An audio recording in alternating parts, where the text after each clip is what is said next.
Melbourne, Australia. The driver of an SUV who ploughed into a crowd on a busy Melbourne street on Thursday, injuring 19 people, was mentally ill, Australian officials said, describing the attack as a deliberate act of evil, but not terrorism. "This is a terrible, evil, cowardly act and one that will be condemned by all Victorians," Daniel Andrews, the Premier of Victoria State, said at a news conference, hours after the perpetrator drove a white Suzuki SUV for a busy intersection in central Melbourne. "We haven't yet identified any linkages between him, extremism, any extremist groups or anything to do with terrorism at this time," Shane Patton, Victoria's acting police commissioner, told reporters on Friday.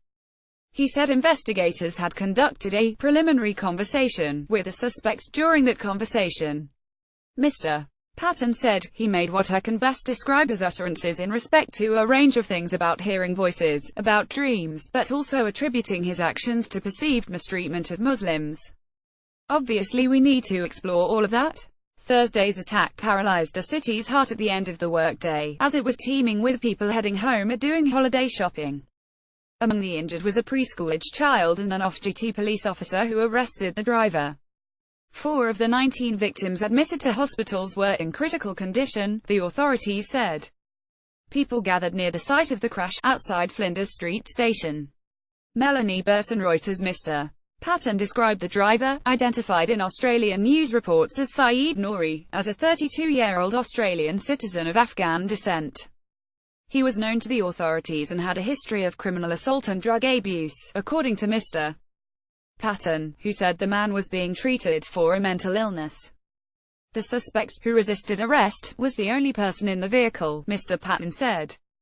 The police took him to the hospital, after detaining him, but had yet to interview him.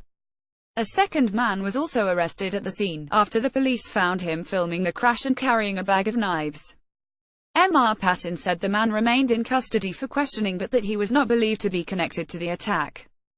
The attack happened just blocks from a pedestrian mall where a driver ran down 8 people in January, killing 6 and injuring many others before being shot and taken into custody. The authorities said the driver had been fleeing the police after stabbing his brother. After the crash, the police installed bollards in various pedestrian areas in central Melbourne to prevent similar incidents. A witness to the Thursday attack, Federica Viazzoli, 40, described the vehicle smashing into people after it turned onto crowded Flinders Street, just as the evening commute home was beginning. "Everyone in Melbourne would have crossed that intersection at one time or another," said Adam Bant, a member of parliament from the city. As anchor Brendan Ratnayake for the New York Times, "They basically were just bumped into the air, a couple of them," she said of the victims. "I heard the noise of bones crushing." The attack initially raised speculation about a connection to terrorism, given the number of recent vehicular assaults inspired by the Islamic State. In October, a man drove his truck onto a bike path along the West Side Highway in Manhattan, killing 8 people and injuring 12. Investigators said he was inspired to commit the attack by Islamic State propaganda videos. Terror attacks using vehicles as weapons have also claimed victims in Nice, France, Berlin, Barcelona and London, among other places. In Melbourne, video taken Thursday by a bystander, Lachlan Vella, after the SUV came to a stop showed police officers in tactical gear using plastic ties to restrain the suspect. In the video, the front half of the SUV is severely damaged, and both airbags are seen to have deployed. A slick of liquid appears to be leaking from the car. Another person, possibly a female victim, is briefly seen lying in the sun being attended to by officers. "Everyone in Melbourne would have crossed that intersection at one time or another," said Adam Bant, a member of parliament from Melbourne.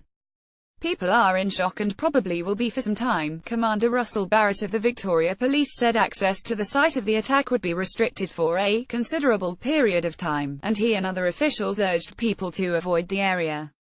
Tacy Reichter reported from Melbourne and Jerry Mullaney from Hong Kong. Jacqueline Williams and Isabella Quay contributed reporting from Sydney, Australia. Adam Baidowi from Melbourne and Russell Goldman from Hong Kong.